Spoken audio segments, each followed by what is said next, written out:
예, 2024년 5월 23일 무스TV 서정구 대표 방송 무방 시작하겠습니다. 오랜만에 뵙습니다. 예, 제가 개인적인 일로 5월은 이 종합소득세 신고의 달이죠. 그래서 제가 개인적으로 안 바쁜 것 같지만 굉장히 좀 많이 바빴어요. 자, 이리저리 좀 뛰어다니고 또 뭐 사실은 불철주야 술과 함께 한다고 이렇게 시간 많이 보내고 있습니다. 그래서 뭐 목소리가 잘 나오진 않습니다. 원래도 뭐 좋지 못한 목소리인데, 예, 오늘은 목소리가 조금 더 안 좋으니까 이해를 해주시고 이전 방송 들어주시기 바라고요. 이제는 많이는 봄이 지나갔고요. 여름인 것 같아요. 많이 덥습니다. 자, 환절기 때는요, 역시 늘 강조하지만, 예, 감기 또는 몸살, 예, 조심하시고요. 건강관리에 유의하시길 바랍니다. 살아가면서 많은 일이 일어납니다. 직장에서 일, 가정에서 일, 친구와의 일, 그리고 연인과의 일, 여러 등등 많은 조직성에서 여러분들 많은 일들이 일어나고 있습니다.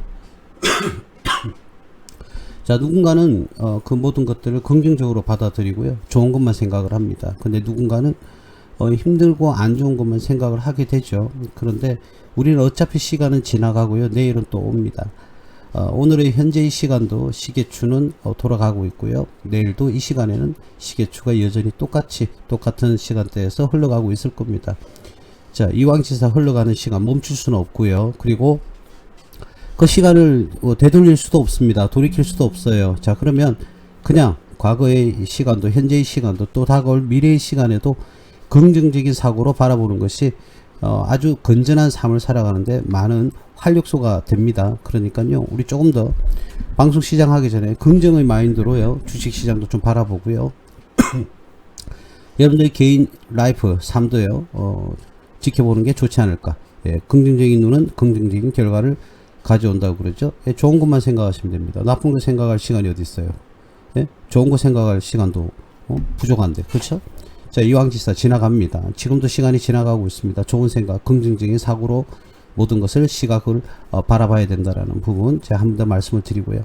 주식시장이 좀 좋지 못하더라도 미래에는 우리가 투자한 이 종목이 나중에는 많은 수익을 주어질 것이다. 그리고 최소한의 인플레이션, 물가 상승률보다는 더 큰 수익을 가져다 줄 것이다. 그리고 은행의 금융소득보다는 더욱더 우리가 더 기대할 수 있는 그런 수익을 가져올 것이다라는 그런 긍정적인 마인드, 그 마인드대로 믿음과 꾸준한 인내를 가져주면 여러분들이 원하는 그런 소정의 결과치를 얻을 수가 있을 겁니다. 자, 그래서 조금 조정받는다 하더라도 주식시장이 너무 개의치 마시고 여러분들이 큰 그림을 그리고 지켜봐 주시면 좋은 성과를 이루지 않을까 그런 생각이 듭니다. 뭐 뻔한 이야기입니다. 여러가지 이 철학자들이나 좀 유명한 그런 사람들이 말을 많이 좋은 말들을 많이 하죠. 자, 좋은 말은 듣고 나쁜 말은 그냥 글러 들으면 됩니다. 뭐든지 긍정과 아주 정상적인 사고로 접근을 하시면 여러분들한테 정상적인 수익을 줄 것이다 라는 그런 생각을 가지고 있습니다. 늘 긍정 잊지 마시기 바라고요. 좀 더우면 더운 대로 즐기고요. 추우면 추움을 좀 차가운 그런 날씨를 또 즐기면 되는 겁니다. 우리는 거부할 수가 없습니다. 그죠? 오늘의 코스피 시장은요, 조금 1.65% 포인트, 1.65포인트, 0.06%가 내렸습니다. 조금 내렸죠. 조금 내렸습니다. 이런 걸 우리 약보합이라고 그러죠. 약보합. 강보합은 조금 올라가는 걸 강보합이라고 그러고요. 어제 종가보다 오늘이 조금 내리면 약보합, 조금 오르면 강보합, 이런 식으로 표현을 하는데, 오늘은 거의 1.65포인트니까요. 0.06%니까 약보합이다. 약간 떨어졌어요.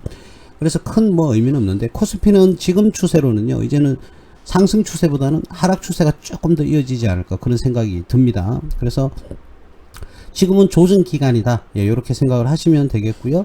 코스닥은 한번 볼까요? 코스닥은 자, 이런 모양을 봤을 때 코스닥은 좀 과하게 떨어졌어요. 코스닥 자체의 가격에서는 좀 과하게 근래에는 떨어졌는데, 오늘은 코스닥은 약보합이네요. 0.86을 가지고 약보합이다. 약간 상승했다라는 1% 가까우니까, 그죠? 0.1이니까 0.86은 그죠, 강보합이겠죠. 그래서 1%에 미치지 못하는 0.1%가 오늘 상승했습니다. 그래서 강보합. 코스피는 약보합, 코스닥은 강보합. 코스피는 조금 내렸고요. 약간 내렸고, 코스닥은 약간 오르는 그런 모습을 보였습니다. 그러면 오늘은 코스피나 코스닥이나 결국은 보합세다. 이렇게 생각을 하시면 되겠죠. 큰 변동은 없습니다. 자, 그러면 오늘은 여러분들과 함께 할 이 테마가 뭐냐면은, 곧 11월, 올해 11월 2024년도 11월에는요, 미국 대선이 열립니다. 지금 이제 바이든이, 많이 이 추세를 따라가고 있고, 트럼프는, 이번에 당선될 가능성이 유력하죠. 그렇게 발표를 하는데, 엊그제 미국입니까? 미국에서겠죠? 영화가 하나 발표가 되었는데요. 칸 영화제입니까? 거기서, 전부 다 기립박수를 받은 그런 영화가 있는데, 그 주인공이 바로 뭐냐면은, 바로 트럼프입니다. 트럼프. 그러니까, 악의적인 어떤, 역할을 하는 사람이 바로 트럼프를, 대상으로 해서 이렇게 찍은 영화라고 하더라고요. 그래서, 트럼프의 악행을 많은 사람들에게 보여주는 그런 영화였다고 하더라고요. 근데 칸 영화제에서 엄청난 기립박수를 받았다고 하는데, 그래서 트럼프 쪽에서는 법적으로 소송을 제기를 하는 그런 결과가 이어졌다고 하더라고요. 트럼프의 만행을 엮은 영화다 이렇게 표현을 하기도 하던데, 저는 한국인으로서 정확한 건 잘 모르겠습니다만, 어쨌든 트럼프의 발목을 잡기 위해서 영화도 제작이 되고 막 그런가 봐요. 자, 어쨌든 우리가 늘 이야기하지 않습니까? 권선징악, 그죠? 선은 권하고 악은 멸한다, 이런 뜻인데요. 그런 영화가 대체적으로 좀 많이 기립박수를 받는 경우가 많죠. 결국 선은 악을 이긴다, 이런 식의 영화인 것 같은데요. 어쨌든 지금 미 대선도 엄청난 열풍이 불고 있습니다. 아마 6, 7월, 7월쯤부터는요, 엄청난 이제는 소용돌이에 빠질 겁니다. 주마다. 이제는 막 서로서로 공격을 하겠죠? 보수든 진보든 서로서로 공격을 엄청나게 할 겁니다. 자, 그런 상황을 지켜보고 있는데, 트럼프와 트럼프의 안보 책임관, 즉 말하자면, 국방과 관련되어 있는 역할을 할 사람이, 연일, 기자회견 비슷한 회견을 하고 있습니다. 그게 뭐냐면, 전 세계의 방위비, 미군이, 배치가 되어 있는 그 나라에서 방위비를 다 올려라. 왜 너희 나라를 보호해 주는데 우리가 방위비를 내야 되느냐? 우리 돈을 쓰면서 왜 너희를 지켜줘야 되느냐? 자, 이걸 연일 강조하고 있잖아요. 트럼프 측에서는. 즉, 우리나라가 세계 3위인가 아마 그런 걸로 제가 기억을 하고 있습니다. 아마 사우디아라비아가 1위인가요? 하여튼 미군이 굉장히 많이 파병이 나가 있는 나라들이 많은데, 단지 그 나라의 방위를 위해서 나가 있는 건 아니죠. 자국의 미국이라는 나라의 자국의 이익을 위해서도 나가 있는 부분이 반드시 있거든요. 미군이 개입을 함으로 인해서 그 나라에 어떻게 보면 지배를 하는 건 아니지만 아주 미군과의 우호적인 그런 관계, 그리고 태평양이든 대서양이든 공산주의 국가로서 방어하기 위해서 각 주둔지를 쓰는 역할도 하고 있거든요, 사실은. 자, 그런데 미군은 트럼프가 이야기할 때는 왜 미군이 각 나라에 파병이 나가면서 방위비를 우리가 직접 내면서 도와줘야 되느냐, 그건 모순이다. 그래서 타겟을 우리나라로 뒀습니다. 우리나라에도 굉장히 많은 미군이 지금 들어와 있잖아요. 자, 그래서 5배 가량의 그죠? 분담금을 한국에서 내라 이렇게 얘기를 지금 하고 있고, 한국에서는 아마 예전 정부에서 11% 정도 상승을 시켜준 걸로 저는 기억을 하는데요. 정확한 기억은 아닙니다. 제가 무슨 국방 관련 전문가도 아니고 말이죠. 제가 기억하기로는 10몇 %대 정도를 올려준 걸로 알고 있습니다. 자, 그런데 트럼프는 5배로 올려달라고 말도 안 되는 억박을 지르고 있죠. 개인적으로 그런 부분에 대해서는 트럼프가 상당히, 저는 대한민국 국민이고 대한민국 사람이고 때문에 당연한 거였을지도 모르겠습니다만 상당히 기분 나쁜 이야기예요. 기분이 좀 안 좋아요, 개인적으로.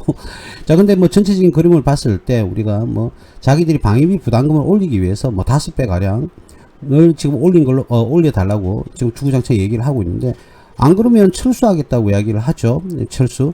자, 근데 트럼프도 알고 있고요. 그리고 트럼프의 안보위 관련 핵심 간부가 이런 말을 했죠. 한국도 핵을 보유할 수 있으면 자국을 위해서 보유해야 된다, 이런 말들이 지금 솔솔하게 나오고 있어요. 유럽에서도 나오고 있고요.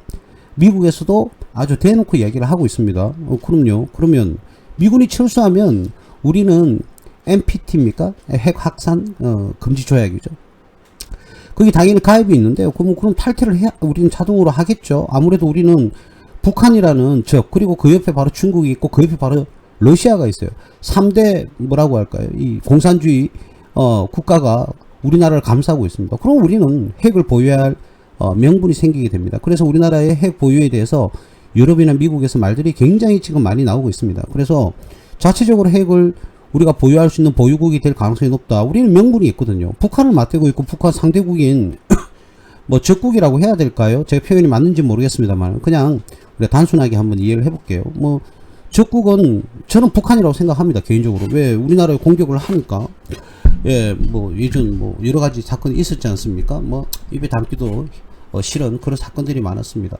자, 그러면 우리를 감싸고 있는 3개국 중국, 북한, 러시아가 핵을 다 보유하고 있단 말이에요. 그럼 우리는 핵을 안 가질 수가 없죠.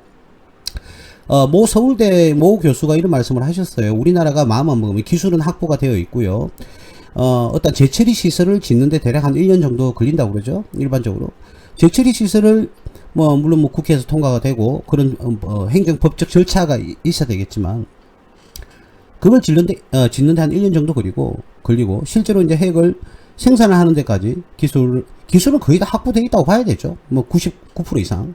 자, 그렇다면 우리가 한 달에 찍어낼 수 있는 뭐 재처리 시설을 가동해서 폐연료봉을 다시 뭐 재가동을 시키면 플루토늄을 추출을 해야 될 겁니다. 그럼 그 플루토늄을 추출해서 핵폭탄을 만드는 데는 한 달에 대략 한 400개 정도를 찍어낼 수 있을 정도의 물량이 확보되어 있다고 그러죠. 자, 그래서 모 방송에서는 이런 얘기가 좀 나와요. 부산에 있는 기장에 있는, 그죠? 그 고리 원자력 발전소에서 실질적으로 폐연료봉을 보관하는데, 그거를, 원래 보관하는 시설이 2030년까지 보관할 수 있는 분량을 확보해 놨었는데, 그 고리 원자력 발전소를 철수를 지금 준비를 하고 결정이 났습니다. 그러면 고리 원자력 발전소를 철수를 하게 되면 거기에 이제 폐연료봉을 더 이상 이제 보관을 할 수가 없다는 것이고, 그 기존에 보관되어 있는 건식, 습식, 보관되어 있는 그 많은 폐연료봉들이 이제는 어디로 갈까라는 것이죠. 자, 그걸 바닷물에 빠뜨려서 그렇게 할 수도 없는 노릇이고요. 파묻을 수도 없는 노릇이고. 그럼 과연 그 폐연료봉은 뭘 할까? 저는 개인적으로 이 연료봉들이 모르겠어요. 아직 결과가 안 났으면 제 내피설이지만 플루토늄 추출을 하는데 재사용되는 게 아닐까라는 단지 저 개인적인 내피설입니다만 그렇게 봐줘. 이상하잖아요. 2030년까지 보관 시설을 확보해 놨고 2030년까지 보관을 할 것이라고 했는데 갑자기 작년 12월인가 11월에 발표를 했었습니다. 고리 원자력 발전소를 이제 철수하는 걸로 그 보관소를. 그럼 그 보관되어 있던 그 폐연료봉은 어디로 갈까? 그거는 좀 의문이고요. 그거는 국가보안법 사항이니까 저는 잘 모르겠습니다. 알 수도 없고, 우리 일반인들은. 그죠? 자, 어쨌든, 우리나라는 트럼프가 그런 식으로 연신 발표를 하고 있고요. 트럼프의 안보위가 연신 그렇게 발표를 합니다. 그러면 우리나라는 미군이 철수를 하게 되면 당연지사 핵을 보유를 해야 되는 게 당연한 겁니다. 그거는 우리가 남을 공격하는 것이 아니라 방어수단으로 이용하기 위한 거죠.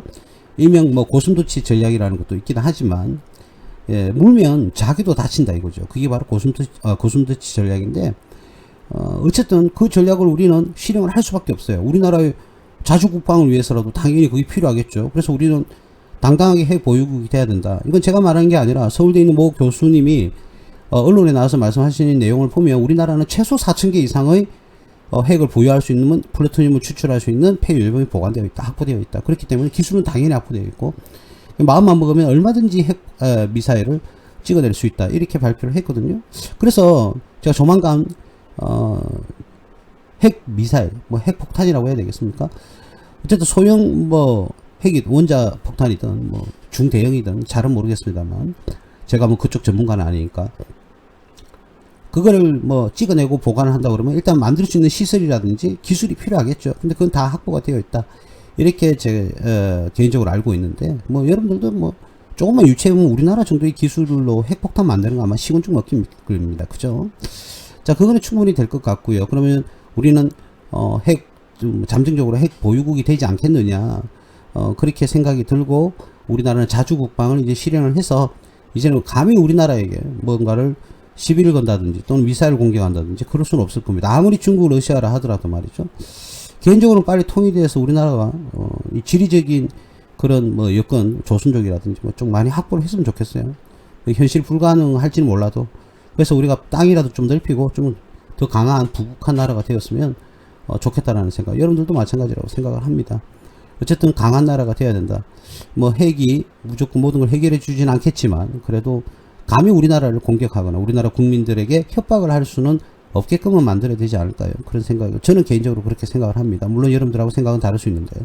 자, 그래서 어쨌든 트럼프를 통한 이 핵 보유국이 우리나라가 될 가능성이 조금 많은 유럽 국가나 미국에서 시사점을 남기고 있습니다. 그래서 이러한 테마가 형성이 될 가능성이 있어 보이기 때문에 오늘은 우리 핵무기를 만드는 그런 관련되어 있는 기업들에 대한 분석을 하는 시간을 한번 만들어 봤습니다.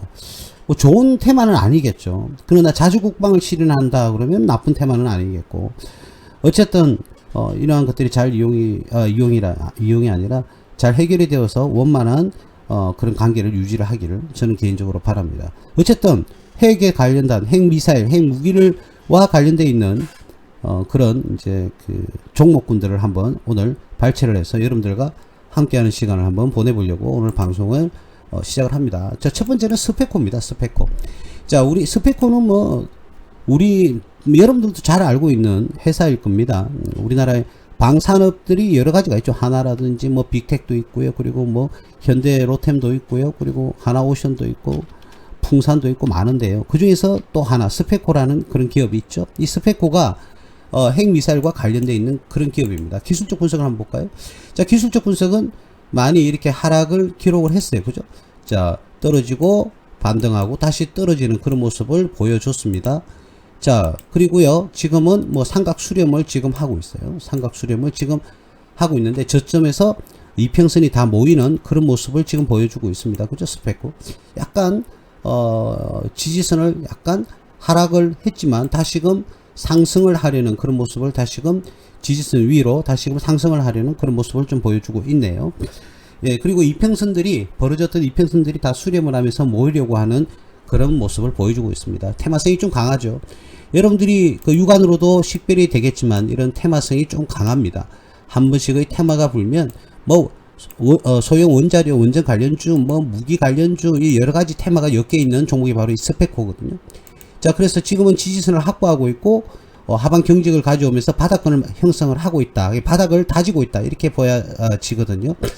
자, 이 기업은 작년에는요, 2023년 기준에서는요, 단기순 손실, 영업손실 둘 다 기록을 했는데, 재작년에는 단기순이익, 그 앞에는 영업이익과 단기순이익을 다 기록했던 그런 회사입니다. 이전에는. 그래서 2022년과 2023년은 다소 조정을 받는데 매출이 급격하게 떨어지는 그런 모습을 보이죠. 이 부분은 그렇게 좋아 보이지는 않습니다. 매출이 급격하게 떨어지는 모습은 별로 좋아 보이지는 않습니다. 자, 이 사업 분야는 아스팔트 및 콘크리트 제조 등이 필요한 아스팔트 플랜트 사업을 시작으로 기업이 탄생을 했습니다. 예, 그리고 풍력 발전과도 관련이 있고요. 자, 그리고 뭐 하만 전기라든지 활동 요감 아이고 죄송합니다. 풍력, 그죠? 윈드타워 이런 것들을 강화를 하는데 하만 전기 등의 박용기계 사업이라고 되어 있죠. 자, 그리고 우리가 원전 하면은 꼭 생각해야 될 게 콘크리트, 그죠? 예, 그 제조 등이 필요한 아스팔트 플랜트 이런 것들이 전부 다 스페코는 관련한 우리나라의 하나의 방산업으로서 이야기를 많이 시켜주고 있는 그런 기업들입니다. 자, 그래서 이 스페코를 이야기를 하면 절대적으로 우리가 그 방산을 빼고 이야기를 할 수가 없거든요. 이 스페코라는 테마가. 자, 그래서 우리가 그 실질적으로 그 뭐라고 해야 될까요? 그 원자폭탄, 핵폭탄을 만들 때 에너지 저장 시설 ESS라고 하는데요. 그 저장 장치와 저장 시설에 도움을 주는 게 바로 이 스페코입니다. 스페코. 그래서 이 핵폭탄과 관련되어 있는 그런 종목으로 테마가 형성이 되어 있거든요. 에너지 저장 장치, 그거는 생성된 에너지를 어떻게 해요? 저장해서 필요한 시점에서 꽝 하고 퍼뜨릴 수 있는, 그죠? 그래서 주로 뭐 열 에너지, 주요 전력은 뭐가 포함이 되냐면 열 에너지도 있고 수소 에너지, 수소 폭탄도 있겠죠.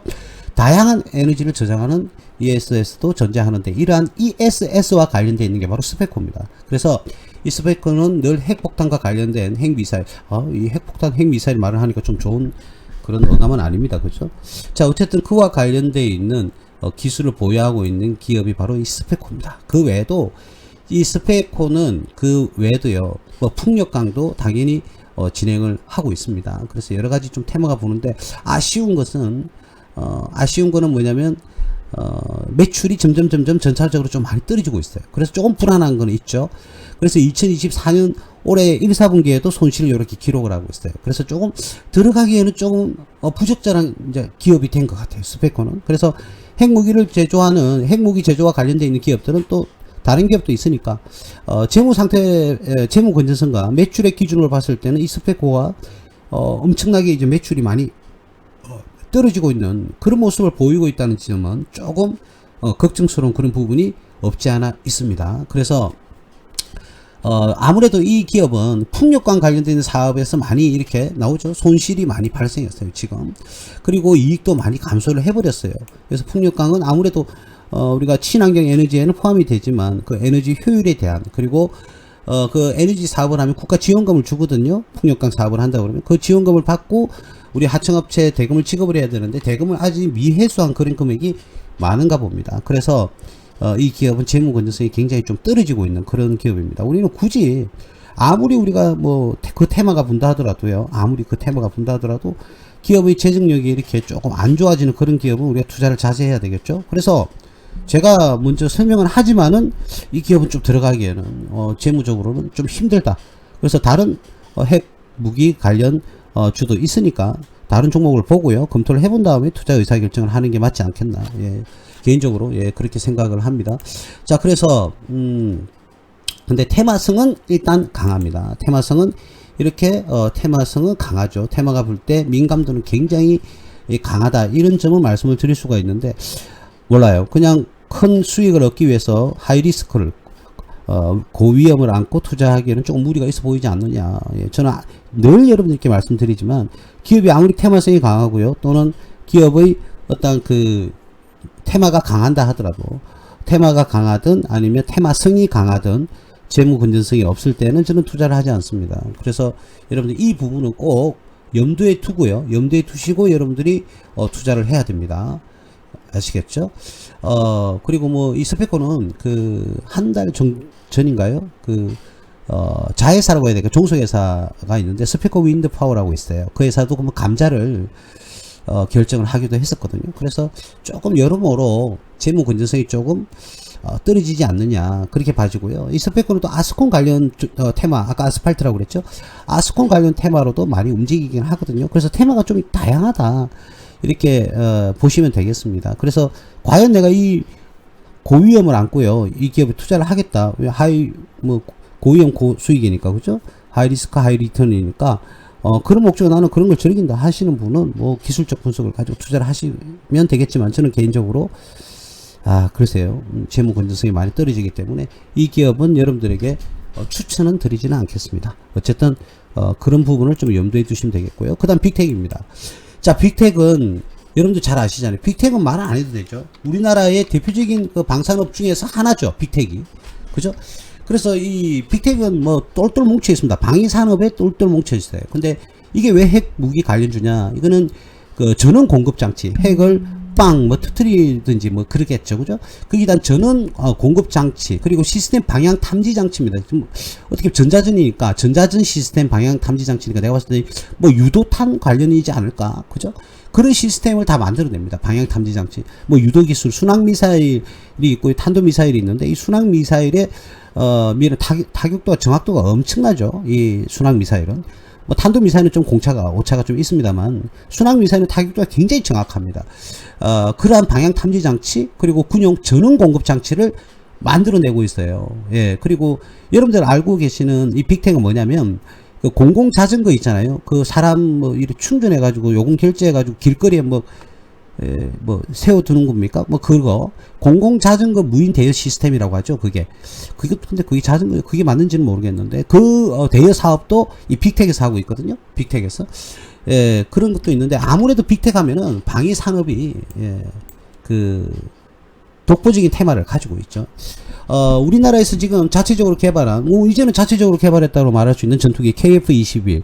그 KF-21에요. 에이사 레이더라고 있습니다. 에이사 레이더. 이게 어마어마한, 그 중요한 그런 레이더인데요. 이게 있느냐 없느냐에 따라서 뭐 4세대, 3.5세대, 4.5세대 이걸 결정 짓기도 하는데, 주로 그 에이사 레이더는 하나 시스템에서 많이 이렇게 만들어냅니다. 그와 관련되어 있는 부품도요. 바로 이 빅텍에서 제공을 합니다. 그래서 KF21의 자체 부품률이 이제 뭐 목표가 90% 이상 거의 뭐 100%를 목표를 하고 있는데, 그러니까 완전 국산화, 물론 뭐 엔진은 아니겠죠, 그죠? 완전 국산화를 위해서 노력을 하고 있는데, 그 중에서 KF21의 주요 부품 A사 레이더를 만드는 주요 그 한법 뭐 장치입니까? 이러한 장치를 빅텍에서 제공을 하고 있습니다. 저는 뭐 한 번 더 말씀드리면 국방 전문가가 아닙니다. 무기 전문가도 아니에요. 근데 단순한 아주 뭐 단순한 그 정도의 뭐 지식만 가지고 있는데, 여러분들께도 이 정도만 전달을 해드리겠고요. 이 빅텍은 방산업체 중에서 또 뭐 군사무기, 그 방산업에서 가장 강한 테마를 가지고 있습니다. 그 부분은 여러분들이 인지를 하고 계셔야 되겠고, 근래 뭐 미사일을 많이 쏘아서 그럴까요? 이렇게 테마가 강하게 불었던 적들이 있습니다. 자, 그런데 이거는 당연히 여러분들 일반적으로요, 핵미사일, 뭐 탄도미사일, 탄도에, 그러니까 미사일 앞부분 탄두에다가 어떤 그 정확하게 그 핵폭탄을 떨어뜨릴 수 있는 그런 기능이 있어야 되겠죠. 예, 그와 관련해서 빅텍이 핵무기 관련주로서 포함이 된다, 이렇게 말씀을 드릴 수가 있겠고요. 이 종목도 거의 뭐 지지선을 거의 확보를 한 것 같아요. 확보를 하고요. 곧 뭐 이평선을 수렴하면서 상승할 수 있는 그런 차트의 모습을 보이는데, 대한민국 전체에 제가 분명히 말씀드렸습니다. 이 기업이 아무리 좋든 나쁘든 그게 중요한 것이 아니라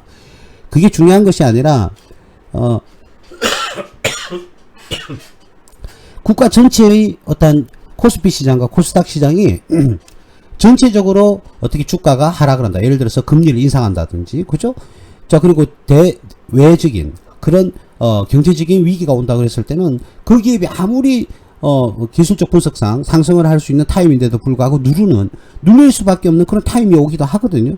그래서 이 기업 자체로는 거의 바닥권을 형성을 했지만, 국가 전체의 예를 들어서 뭐 미국에서 올해 안에는 인상 계획이 없다, 금리 인하 계획이 없다, 이런 식으로 발표를 해버리면 다 같이 내려앉는 거예요. 그죠? 예, 그런 부분은 여러분들이 당연히 염두에 두고 투자를 하셔야 됩니다. 자, 이 빅텍도요, 매출액이 보시는 화면과 같이 1000억에서 744억, 그리고 작년에는 급기야 549억까지 지금 떨어졌습니다. 예, 부채 비율은 그렇게 높은 수준은 아닌데, 작년에는 영업 손실과 단기 순 손실 동반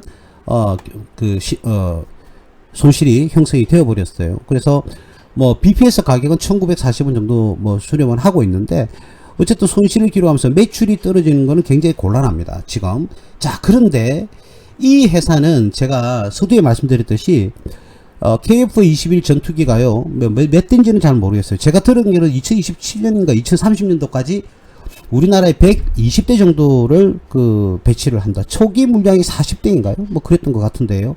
자, 그러면 그 전투기마다 A사 레이더가 당연히 탑재가 됩니다. 네, 당연히 탑재가 되겠죠. 우리나라의 바이오로 우리나라에서는 4.5세대 전투기가 탄생을 하는데 A사 레이더가 없다는 것은 말이 안 되죠. 예, 그래서 그 레이더가 탑재가 된다 그러면 일단 기본적인 매출은 발생하지 않을까, 그런 생각이 듭니다. 한번 기업 서머리를 한번 잠시 볼까요? 자, 보면 여기 나오죠. 전자전 시스템 방향 탐지 장치, 군용 전원 공급 장치, 그 피하 식별 장치. 피하 식별은 우리 한국군인지 아니면 상대국인지 우리가 공격을 하기 위해서는 피하를 식별해야 되잖아요. 그런 장치라든지, 그리고 여기도 자전거 무인 대여 시스템이 들어가 있네요. 예, 그죠.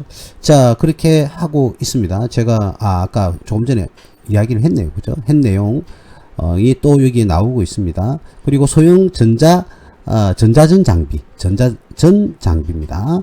자, 이런 것들. 그리고 뭐 전자전 장비면은 뭐 여러 가지 미사일에도 탑재가 될 것 같기도 합니다. 자, 그래서 지금 여기서는 제가 봤을 때는 이 빅텍이라는 회사는 전자전과 관련돼 있고 시스템 방향 탐지와 관련돼 있어서 우리나라의 유도탄 하면 천궁이라는 미사일입니까? 천궁. 우리 한국의 천궁이 하이마스가 아니고 패트리어트인가요? 하여튼 그런 미사일에 반드시 포함이 돼야 될 거고, 전투기에도 포함이 돼야 될 것이고, 그죠? 그래서 빅텍은 그런 부분에서는 충분한 메리트가 있는 그런 기업으로 생각이 듭니다. 자, 재무제표상으로는 조금 애매해요. 그죠? 매출이 2021년 대비 2023년에는 뚝딱 하고 반으로 줄어들었어요. 그리고 올해 1, 4분기 지금 실적이 나왔잖아요. 그죠? 1, 4분기가 나왔어요. 165억에 영업 손실이 3억. 그런데 당기순 이익은 16억. 이렇게 나왔어요. 그러면 대략 작년보다는 매출이 조금 상승할 것 같기도 합니다만, 앞으로 KF21이 완전히 이제 개발이 이제 개발 승인은 났습니다. 국회 통과를 했죠. 제가 그런 걸로 알고 있는데, 이제 개발은 거의 뭐 하면서 이제 생산 이제 시작을 하게 되면 매출에 충분히 기여를 할 수 있지 않을까, 그렇게 생각이 들고요. 우리나라의 FA50 경공격기라고 그러죠. 경공격기, 오늘 발음도 잘 안 되네요. 경공격기에도 A사 레이더를 장착하는 그런 시스템으로 해외 수출을 많이 지금 하고 있습니다. 말레이시아에서도 한 20몇 대 다시 수입한다는 걸로 알고 있는데요. FA50요. KF21보다 떨어지는 경공격기입니다. 말레이시아에서도 수입을 한다고 그러고 뭐 그런 내용들이 있어요. 그죠? 조금 더 지켜봐야 될 것 같아요. 근데 일단은 보여지는 그런 지표상의 재무제표는 그렇게 좋은 결과를 가져오지는 못했다. 왜? 당기순 손실이나 영업 손실은 기록할 수 있지만 매출이 너무 많이 떨어졌습니다. 2022년 대비 거의 반토막 났거든요. 자, 이런 지점에서는 다시금 수출을 또는 매출을 잘 할 수 있도록 조금 병행시켜야 되지 않겠나, 예, 그렇게 봐집니다. 올해 1, 4분기는 영업 손실에 이익은 당기순 이익을 기록을 한 그런 부분입니다. 기술적 분석에서는요, 기술적 분석에서는 나름대로 지금 이평선을 수렴을 하면서 잘 따박따박 모아가고 있는, 그리고 지지선을 확보하고 있는 그런 모습을 보여주고 있고, 테마성은 여러분들 화면을 보시다시피 테마성은 어때요? 강하다, 이렇게 볼 수가 있겠죠. 그죠? 그래서 모르겠어요. 우리나라에 전쟁이 일어난다든지 그런 건 정말 생각하기도 싫은데, 그 관련되어 있는 이런 기업들이 강해져야 되겠죠. 그래야 감히 우리나라의 적국들이 우리나라에 공격을 감행하는, 전쟁을 일으키는 그런 일은 없어야 되겠죠. 그죠? 그래서 강한 그런 무기 체제를 우리는 갖춰야 된다. 저는 개인적으로 그렇게 생각을 합니다. 그래서 상대방이 절대로 우리나라를 공격할 수 없고, 우리나라의 국민과 백성이라고 하나요? 우리나라 국민을 보호할 수 있게끔 강한 무기 체제와 또는 기술과 또는 인력들이 확충이 돼야 되지 않았나, 그렇게 봐집니다. 자, 빅텍 봤습니다. 재무제표는 조금 안 좋아졌다. 그러나 기술적 분석에서는 이평선을 수렴하면서 저점을 잘 확인하면서 지지선을 확보하고 있는 그런 모습을 지금 보여주고 있다. 예, 이렇게 말씀을 드릴 수가 있겠습니다. 자, 그 다음 대한전선입니다. 대한전선은 늘 나오죠. 원전 관련하면은 나오는데요. 핵과 관련하면 대한전선은 거의 테마를 탑니다. 근데 이건 벌써 가버렸어요. 그죠? 예, 이렇게 갭 하락을 했는데, 작년 12월 쯤에 그 뒤로는 꾸준한 이렇게 상승을 해버렸어요. 그래서 뭐 조금 더 갈 것이냐, 뭐 앞으로 더 갈 것이냐, 이렇게 뭐 얘기를 하는데요. 실질적으로 보세요. 대한전선 같은 경우에는 작년에 2조 8천억인데 올해 예상되는 매출이 3조 1천, 대략 3조 2천억이요. 영업이익은 작년에는 800억 기준에 올해는 1190억 정도. 당기순이익은 719억에서 840억 정도. 올해는 실적이 굉장히 좋아질 것으로 이렇게 예측을 할 수 있습니다. 대한전선은 많은 테마가 있어요. 뭐 혹자들은 우크라이나 재건 관련주에도 들어가고, 또는 핵 무기 관련주에도 들어가고, 방산업에도 들어가고, 또 자체가 구리 뭐 관련주 테마주에도 들어가고, 전선 관련주에서 베트남 또 SOC 관련주도 들어가고요, 캄보디아에도 들어가고요, 인도에도 들어가고요. 이 테마주가 굉장히 많이 형성이 되어 있습니다. 그래서 이 기업은 이래도 올라가고 저래도 올라가고, 이 테마성이 굉장히 강했거든요. 그래서 올해 예상되는 것은 지금 1, 4분기 실적이 지금 나왔잖아요. 1, 4분기 실적을 보시면 그죠?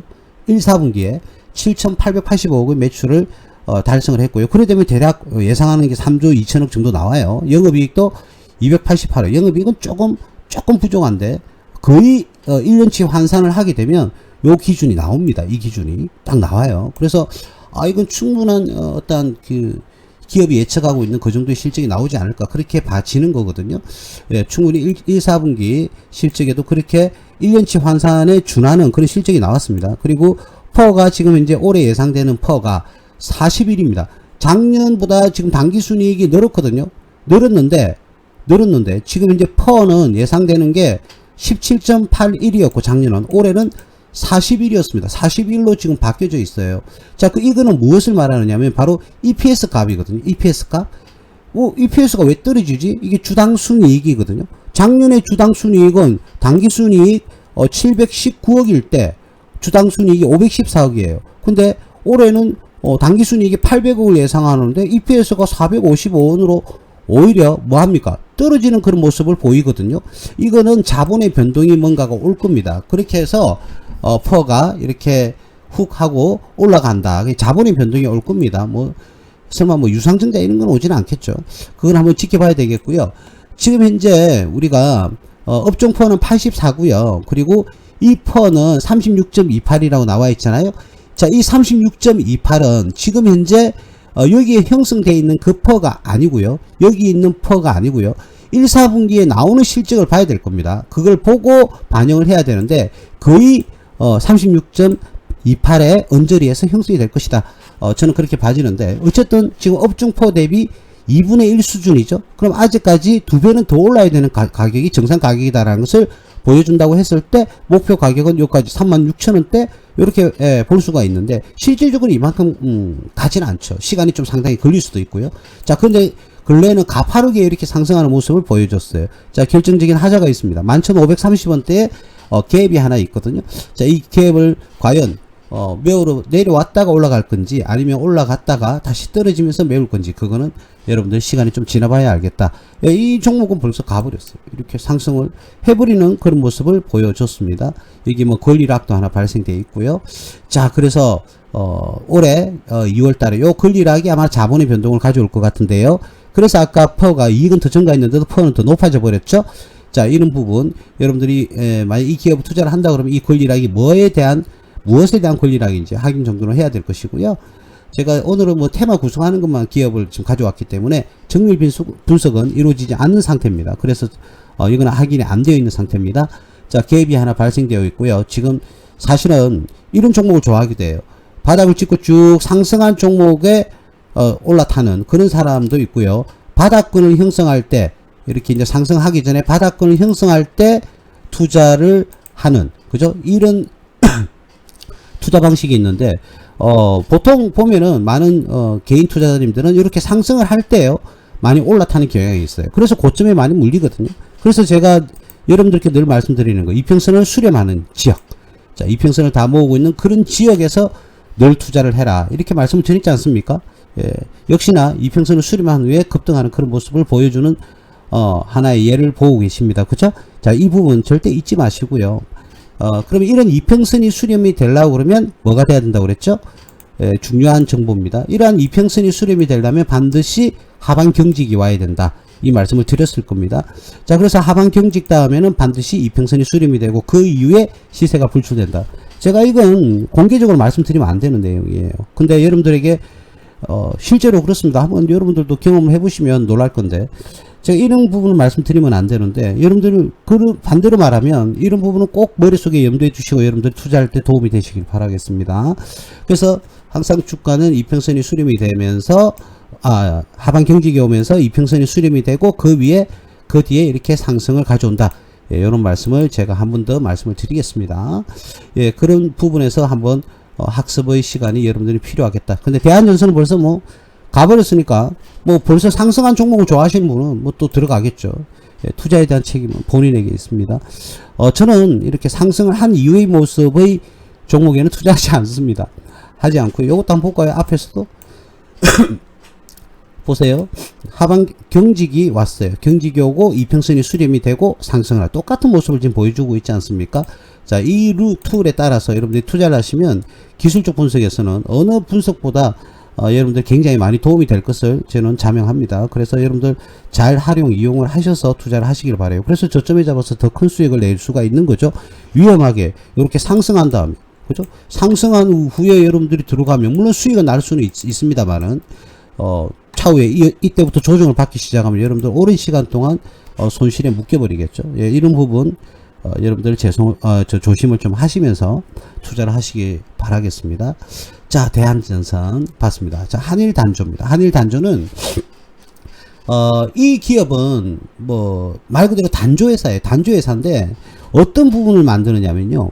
제가 그 서두에도 말씀드렸지만 미사일은 크게 두 가지 종류가 있습니다. 여러 가지 분류를 할 수가 있겠는데 제가 무기 전문가도 아니고 그죠? 군사 무기 전문가가 아니에요. 근데 제가 알고 있는 상식은 여러 가지 미사일은 분류가 됩니다. 분류가 되는데 탄도 미사일과 순항 미사일 이렇게 두 개로 구분을 이제 하기도 하거든요. 근데 순항 미사일은 아무래도 이 꾸불꾸불 하면서 정확하게 타격하는 그런 미사일로 알고 있고요. 탄도 미사일은 뭐 핵탄두라는 말 들어봤죠? 그 탄두에다가 뭘 담는 거예요. 그래서 폭발력이 엄청나게 강한 미사일이 탄두 미사일로 알고 있어요. 그래서 상대적으로 탄두량을 증가시키면 증가시킬수록 위력이 강하지 않습니까? 우린 고공 낙하를 하게 되면, 그죠? 자, 그렇게 해서 폭발, 엄청난 파괴력을 전달하는 미사일이 일반적으로 탄도미사일이고, 순항미사일은 먼 거리를 날아가고요. 꾸불꾸불 이렇게 날아가야 되기 때문에 산도 넘고 바다도 건너서 빵 하고 터트린 미사일이기 때문에 좀 가벼워야 되겠죠. 그래서 굉장히 무거운 탄두를 실을 수가 없습니다. 그래서 일반적으로 순항미사일은 탄두의 무게가 좀 작아요. 작고 0.5톤 정도 될라나요? 뭐 1톤 될 수도 있겠지만 그렇게 해서 작은 조금 탄두가 작은 무게가 작게 나가는 그런 탄두를 달고 꾸불꾸불 피하면서 유격장치, 유도장치에 의해서 꽝 하고 들이켜서 정확도는 굉장히 정확한데 위력은 좀 떨어지는 그런 단점이 있고요. 탄도미사일은 반대입니다. 정확도는 조금 일반적입니다. 좀 떨어지는데 이 파괴력이 엄청난 게 바로 탄도미사일이죠. 그래서 우리가 일반적으로 탄도미사일, 즉 핵탄두를 달고 가는 겁니다. 그거를 미사일에 달고 가는 거예요. 그럼 그 핵탄두를 만드는 탄두 앞부분 있잖아요. 탄두를 만드는 그런 부분을 만드는 회사가 바로 이 회사거든요. 한일단조. 무슨 말인지 아시겠죠? 미사일에 앞에 탄두를 단다 그러면 그 탄두 자체를 만드는 회사가 바로 이 한일단조입니다. 그러면 우리나라에 뭐 미사일 하면은 탄두 미사일은 한일단조가 다 뭐 생산하는데 다른 뭐 기업도 생산할 수는 있겠지만 주로 국방 관련 사업에서는 이 회사는 그 탄두를 만드는 것이다. 이렇게 생각을 하시면 되겠습니다. 그래서 뭐 핵미사일 관련주죠. 핵미사일 관련주인데 그 관련해서 이제 테마를 가지고 있죠. 이 회사가. 개인적으로 뭐 이 회사는 이렇게 삼각 수렴을 하고 있고 밑에서는 이렇게 수렴을 지금 하고 있네요. 거의 뭐 이 기업도 뭐 지금 무너지지 않고 옆으로 돌린다면 하방 경직이 오겠죠. 오늘은 사실은 조금 올라서 2260원대에서 마감을 했으면 좋았을 건데 일단 붕괴가 돼버렸어 다시. 자, 그래서 다시금 상승을 할 때 여러분들이 관심을 가지고 관심 종목에 넣어서 관심을 가지고 투자를 하시는 것도 괜찮지 않을까 그런 생각이 듭니다. 보시다시피 이제 더 이상 말씀 안 드려도 아시겠지만 테마성은 굉장히 강합니다. 예, 그래서 이 한일단조는 아시겠죠? 탄두미사일에 탄두를 만든다. 예, 이렇게 생각을 하시면 되겠습니다. 이 뭐라고 해야 될까요? 이거 참 오늘은 핵미사일과 관련되어 있는 이 이야기를 하려고 그러니까 뭐 좋은 이야기가 아니다 보니까 좀 깨름칙한 건 있습니다, 여러분. 그래서 좋은 이야기도 하면 이 회사는 방위산업, 그래서 방위산업 관련 방산주고요. 그리고 이 회사는 뭐 나중에 기업 서머리 보시면 아시겠지만 자동차 부품도 만들고요. 산업기계도 만듭니다. 그래서 여러 가지 제품을 생산을 하고 있거든요. 그래서 지금은 이제 거의 바닥거리 왔는데 이 자리가 무너지면 안 됩니다. 이거는 무너지면 안 되는 자리예요. 그래서 조금 더 지켜보시고 여러분들이 안정성 있게 투자를 하신다면 그런 안정성을 확보한 다음에 투자를 하시면 되겠고요. 퍼가 9.47인데 업종 퍼가 143.91인데 이 회사가 퍼가 9.47이네요. 작년 기준입니다.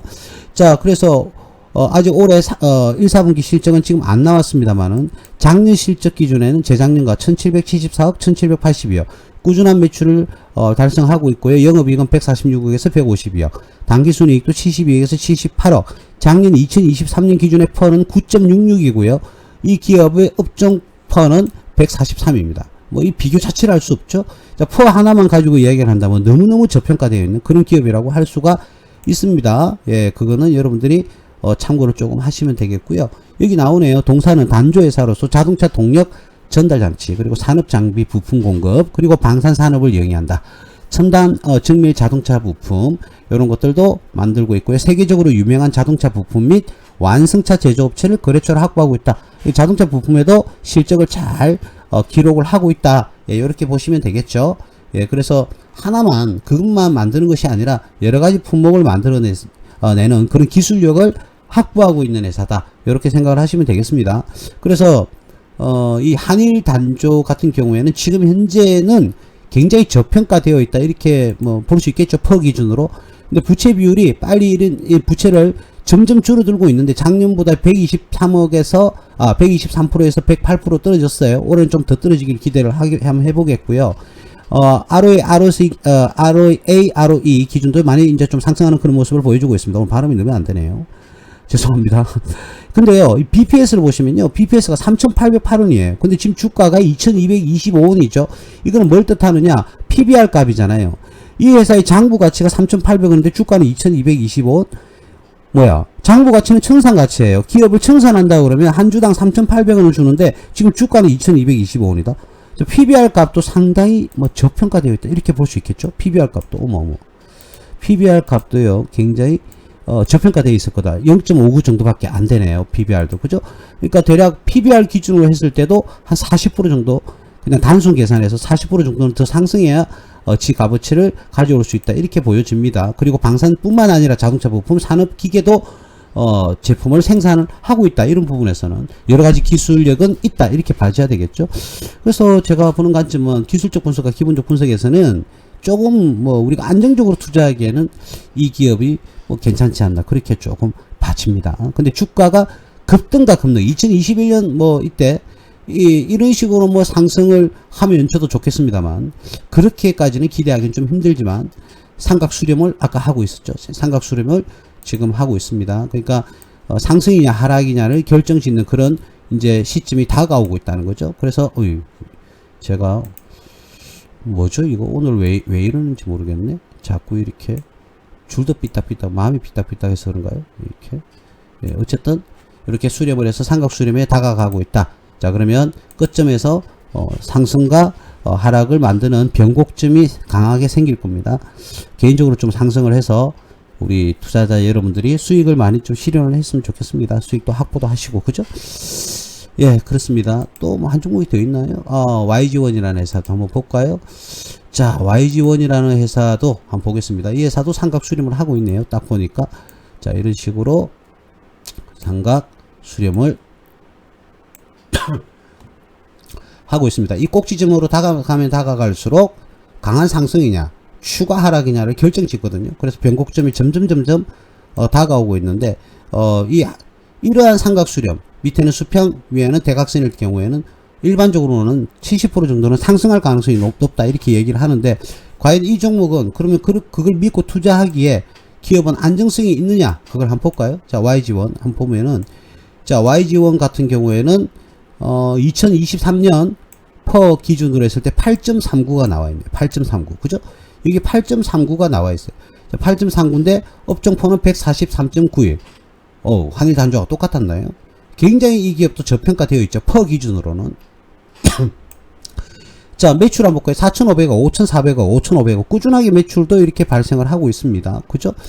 자 그런데 2022년 대비 2023년에 영업이익은 조금 떨어졌습니다. 당기순이익도 조금 떨어지는 그런 모습을 보여주고 있네요. 뭐 원재료 가격이 인상이 되어서 그렇지 않을까 그렇게 봐줍니다. 한일 단조도 마찬가지였고 금속이고 YG1도 금속입니다. 미사일 그런 어떤 체제를 만드는 그죠?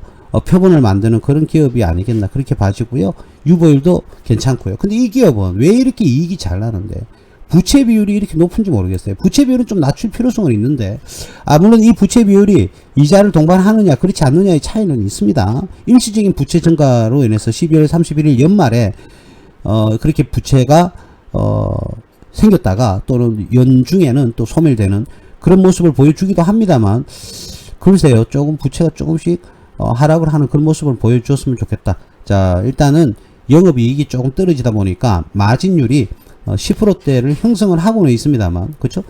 매출이 5,500억에서 영업이익이 547억이니까 대략 한 10%지 않습니까? 자 이 정도면 크게 나쁘지는 않는데 조금 더 원가 절감에 신경을 써야 되지 않을까 그렇게 생각이 들어요. 이전에는 영업이익률이 한 13% 정도 됐는데 이제는 한 10%대 낮진 않지만 2022년 대비 2023년은 영업이익률이 떨어지는 그런 모습을 보여주고 있습니다.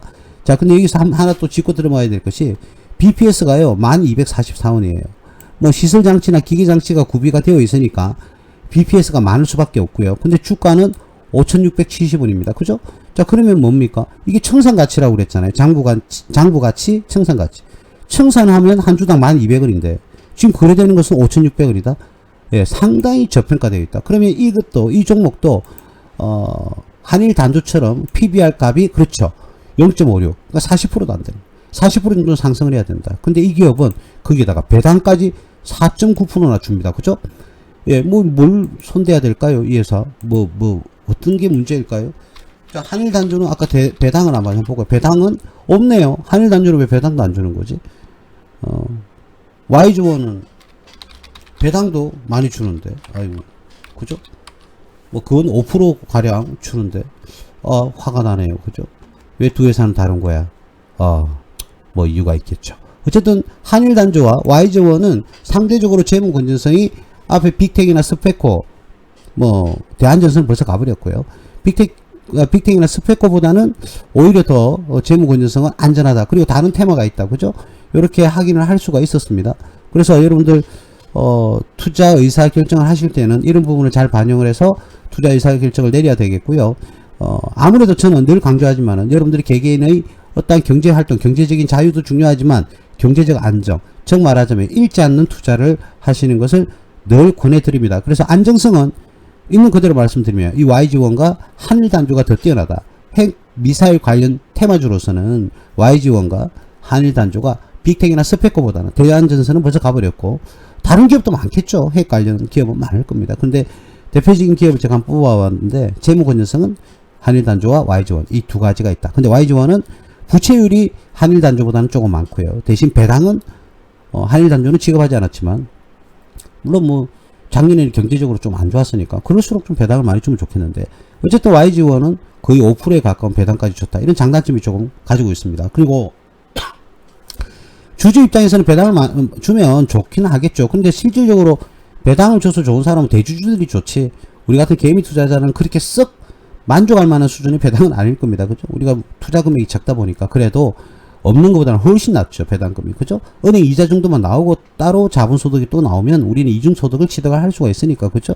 자, 그런데 배당을 너무 과하게 지급을 하게 되면요, 그 기업의 현금 유동성이 떨어질 수가 있어요.